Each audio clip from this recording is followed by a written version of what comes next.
वही ईरानी नेवी पर कहर बनकर टूट पड़ा है अमेरिका। ट्रंप ने दावा किया है कि 9 शिप तबाह कर दिए गए हैं और बचे हुए जहाजों को समंदर में डुबा देंगे। तो देखिए, ट्रंप की ओर से तो लगातार चेतावनियां दी जा रही हैं। ट्रंप ने कहा है कि एक ही बार में 48 ईरानी नेता भी मारे गए और ये एक और बड़ा दावा किया है कि तमाम जहाजों को समंदर में डुबा देंगे। 9 शिप तबाह कर दिए गए हैं।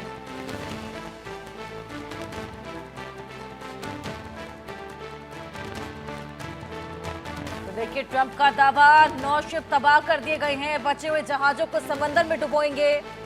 लगातार ये चेतावनियां अमेरिका की ओर से दी जा रही हैं। और इसी बीच आपको बताएं कि ईरानी नेवी के लिए कहर बनकर फिलहाल अमेरिका टूट पड़ा है। लगातार हमले दागे जा रहे हैं।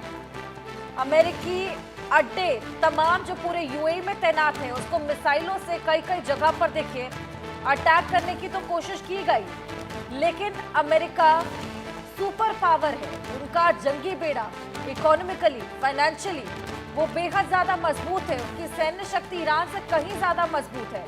ऐसे में अब ईरान क्या इन हमलों को सरवाइव कर पाएगा, ये बेहद बड़ा सवाल यहाँ पर खड़ा होता है, क्योंकि महज 2 दिन में इतने लीडर्स ईरान अपने गंवा चुका है और इतना बड़ा नुकसान झेल रहा है। ईरानी नेवी भी देखिए किस कदर अब बिखरती हुई नजर आ रही है। हालांकि लोगों में भी आक्रोश है, क्योंकि उन्होंने अपने खलीफा को खो दिया है। ऐसे में अब आगे ये और कितना एस्केलेट होगा, क्या कोई डायलॉग की स्थिति उत्पन्न होगी। देखिए, क्या कुछ विवाद है ईरान और इजराइल के बीच में, ये भी आपको समझाने की कोशिश करते हैं। न्यूक्लियर प्रोग्राम सबसे बड़ा विवाद, जिसको बंद करने की बात लगातार अमेरिका ने कही। वहीं बैलिस्टिक मिसाइल का भी मुद्दा है, इजराइल को लेकर भी शुरुआत से ही टकराव रहा। मिडिल ईस्ट में जो दखल अंदाजी है उसको लेकर भी ये विवाद देखने को मिला है। वहीं जो आर्थिक पाबंदियां लगाई गई हैं, देखिए सबसे बड़ा मुद्दा तो न्यूक्लियर प्रोग्राम का ही रहा था। उसी को रोकने की बात को लेकर लगातार ईरान भी अड़िग था, क्योंकि ईरान का कहना था कि ये शांतिपूर्ण है। लेकिन कहीं ना कहीं अमेरिका को ये लगने लगा था कि अगर कोई न्यूक्लियर प्रोग्राम डेवलप कर लिया जाता है ईरान के द्वारा, तो उसका खामियाजा अमेरिका को ही भुगतना पड़ेगा, क्योंकि पहला हमला अमेरिका पर ही होने वाला है।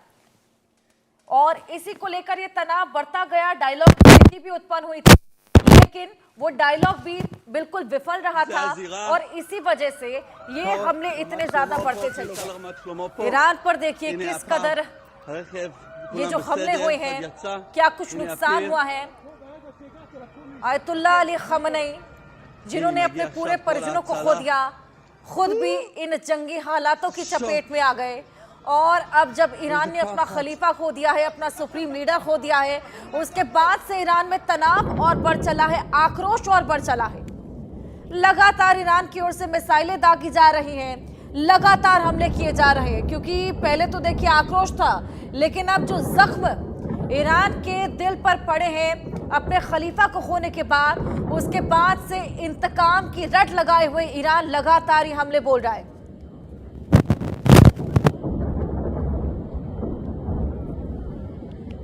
ईरान ने इजराइल पर सैकड़ों मिसाइलें दागी हैं